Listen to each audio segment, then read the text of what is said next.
Martial Jimmy Bhatia अपने Sukhoi सैन्य जहाजों में अमृतसर एयरपोर्ट से उड़ान भरते हैं। उनका मिशन पाकिस्तान ठिकानों पर हमला करने का है। स्क्वाड्रन लीडर जिमी भाटिया अपनी आंखों के सामने अपने साथी का दुश्मन की एंटी एयरक्राफ्ट गन से प्लेन हिट होते देखते हैं और अंततः उन्हें अकेले ही बेस वापस लौटना पड़ता है। उस समय मिसेस दमयंती तांबे की उम्र मात्र 23 साल की थी और उनकी शादी को सिर्फ 18 महीने हुए थे। पाकिस्तान ने प्रिजनर ऑफ वॉर की लिस्ट में फ्लाइट लेफ्टिनेंट तांबे का जिक्र तो किया, पर कभी वापस नहीं लौटाया। मिसेस तांबे पिछले 50 सालों से अपने पति की जानकारी के लिए लड़ रही हैं। ये उन 54 मिसिंग इन एक्शन जामाजों में से एक हैं जिनको हम कभी वापस नहीं ला पाए। आज हमारे बीच मिसेस दमयंती तांबे मौजूद है। Ma'am, can I request to stand so that we can applaud your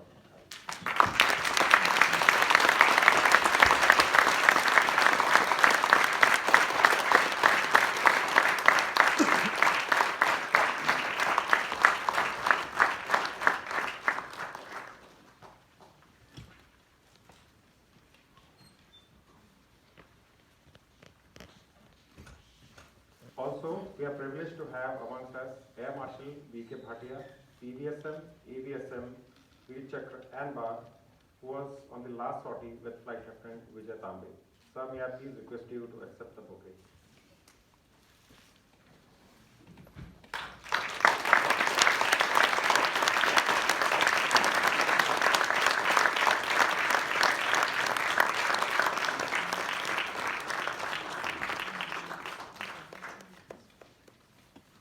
May I also request you, sir, to please come on stage to describe the last mission to Shawkot Road.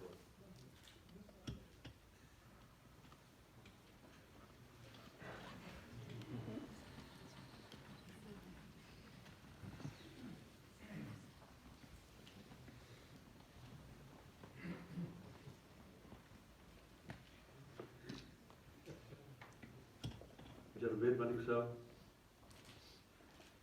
General Sharma, Swan Chena, ladies and gentlemen.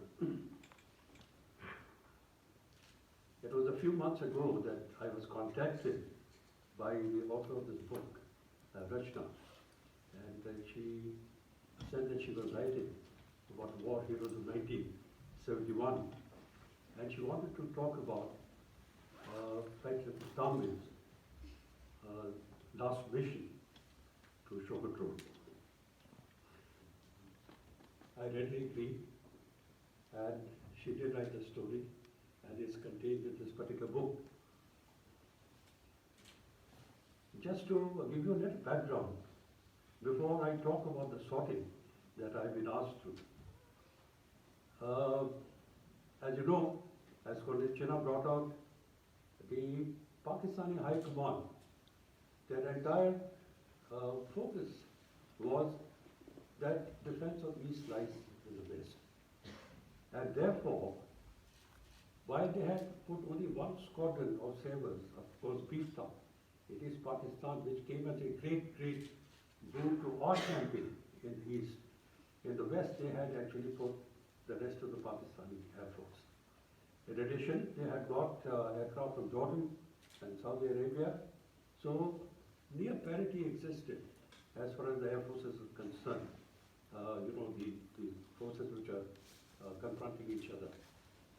Our Air Chief Marshal P.C. Lal, who was a great strategist, he had actually amassed as many as 11 squadrons in the East to overwhelm and to create that kind of air supremacy in the East to go through that blitzkrieg campaign, which resulted in the liberation of Bangladesh within 13 years. In the West, however, as I mentioned, it was near parity, and the basic focus was to create as much or cause as much attention as possible to the Pakistani Air Force, both at their bases and destruction of the aircraft on the ground. And this brings me to the sortie that we are talking about, at Shawkot Road. Shawkot Road was a new Pakistani Air Force base. As a matter of fact, it did not exist in 1965. And in 1971 also, we came to know of its existence only because of some of these Bengali defectors who had defected from the Pakistani Air Force and coming to India, and they had given some intelligence information to us about this particular airfield. The airfield was tucked away deep inside in the province of Pakistan, the Punjab province, near Multan and west of Multan. As I mentioned to you, because of the planning that was done in the months preceding the war, this particular base was also included as a counter-air target.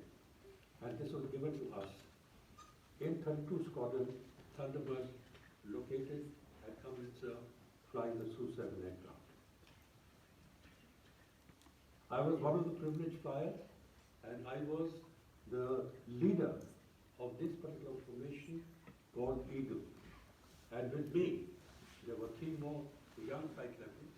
Incidentally, at that time, I was the youngest squadron leader in the squadron. And the 3 flight lieutenants included Flt Tambe and VV Tambe. And Tambe, my friend, great flyer, was my obvious choice to fly as my number 3.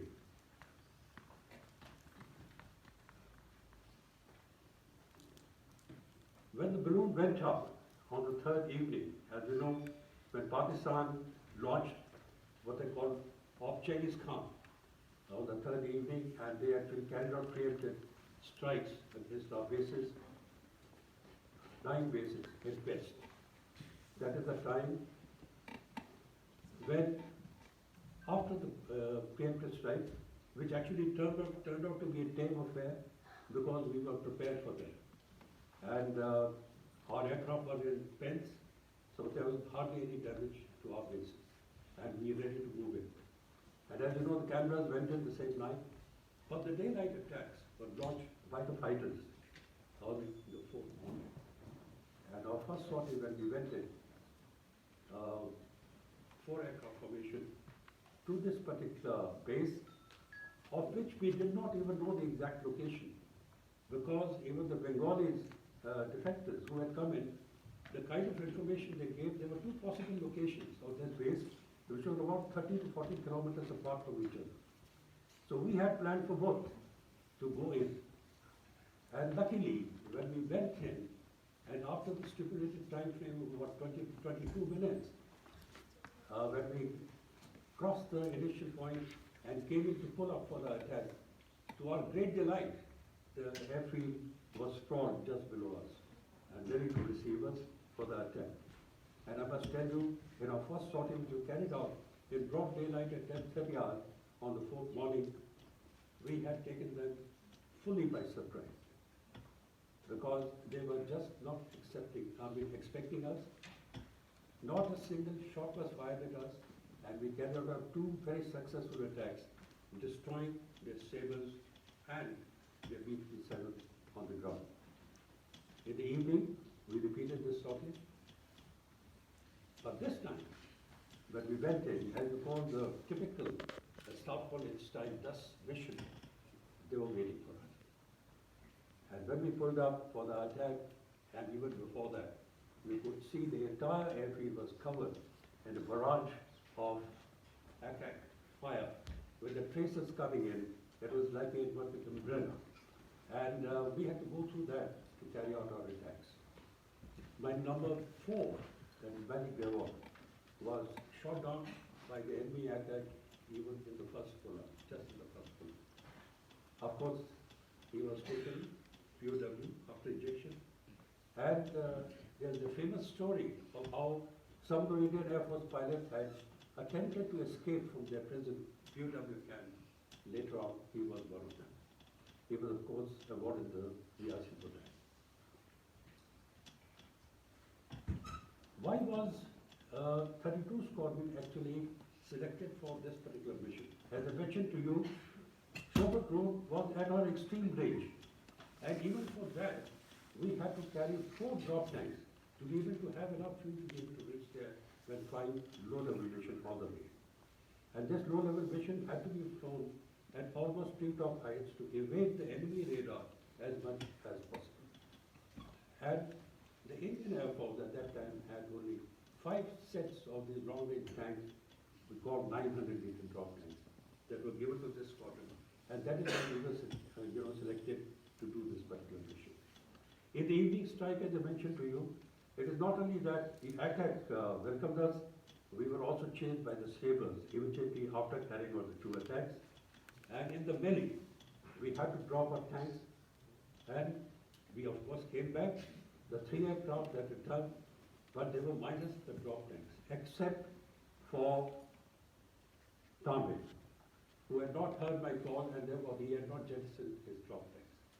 With the result, on the 4th morning, we were left with just 2 sets of these 900-liter drop tanks, and we were given a 2 aircraft mission to fly against the same wave. Once again, it was a balmy morning, winter morning. If I remember correctly, the TOT, or the time on target, was somewhere around 10:30, 11, and we went in for the attack. We carried out our first attack as planned, and then we regrouped. And as we were coming in for the second attempt, in the full of itself, I could see that Tambe, or Tomboy as we used to call him, or Uncle also, that his aircraft had started streaming a certain amount of smoke. This was at the top of the dive. When I told them, Tomboy, you have been hit, and ladies and gentlemen, there was no reply to my article. I gave him about 7 or 8 calls, and after having cautioned him that he had been hit, I saw the aircraft going into a dive. Then I started calling him and urging him to eject. There was no reply to my call. I must have given him 5 or 6 calls to eject.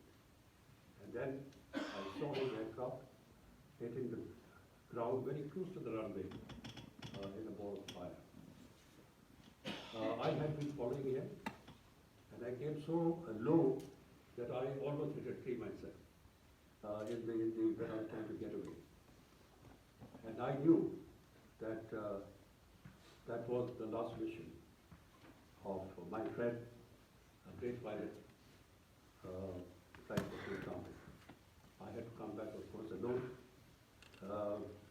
all the way back to Amritsar. Of course, we carried on with the war, but that, ladies and gentlemen, was also the last daylight strike against Chauffeur's Force all through the 1971 war. I would like to salute my friend, my colleague, Tambe. But more than that, I would like to salute Mrs. Tambe, who is sitting here with us.